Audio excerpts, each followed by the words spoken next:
This is Phalaenopsis orchid world variety Bonnie Vasquez, a complex Phalaenopsis hybrid which leans more towards the Polychilus subgenus since 75% of its parentage are orchids in the Polychilus subgenus. This is one of my absolute favorite Phalaenopsis hybrids.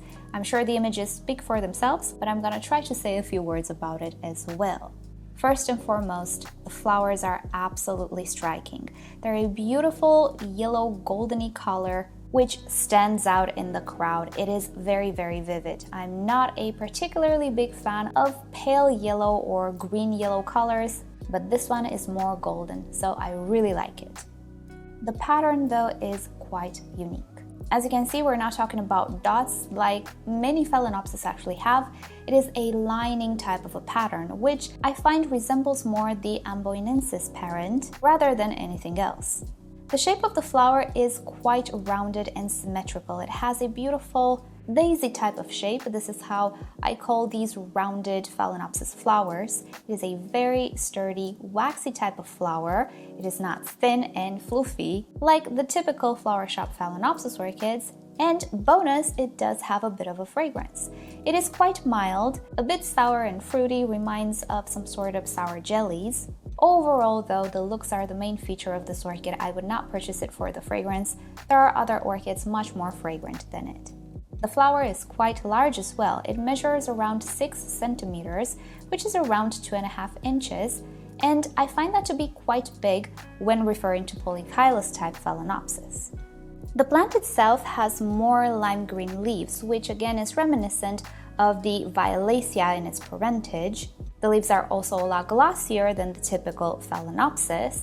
And overall, I do find that this plant blooms more in the warmer season, so I wouldn't go out of my way to give it much of a cool down in the autumn, since the actual Phalaenopsis subgenus, orchids in its parentage, accumulate to only 25% of the heritage.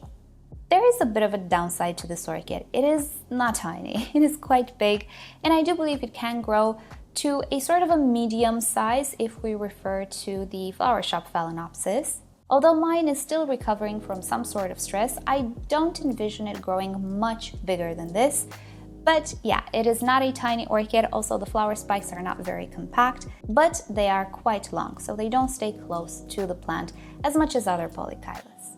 Overall, it is very easy to grow, takes the same care as any other Polychilus type Phalaenopsis, and if you're a beginner, check the description, I'll share with you my tutorial. As for where you can purchase this orchid, I doubt you will find it at the flower shop unless you are very, very lucky. Try online nurseries, you'll have much better luck there. I purchased mine from the EU many years ago.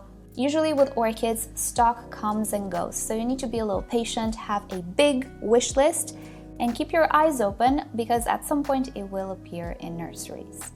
A last detail, apparently the variety Bonnie Vasquez is an awarded one. It received an Award of Merit from the American Orchid Society, but there are other varieties as well which look slightly different.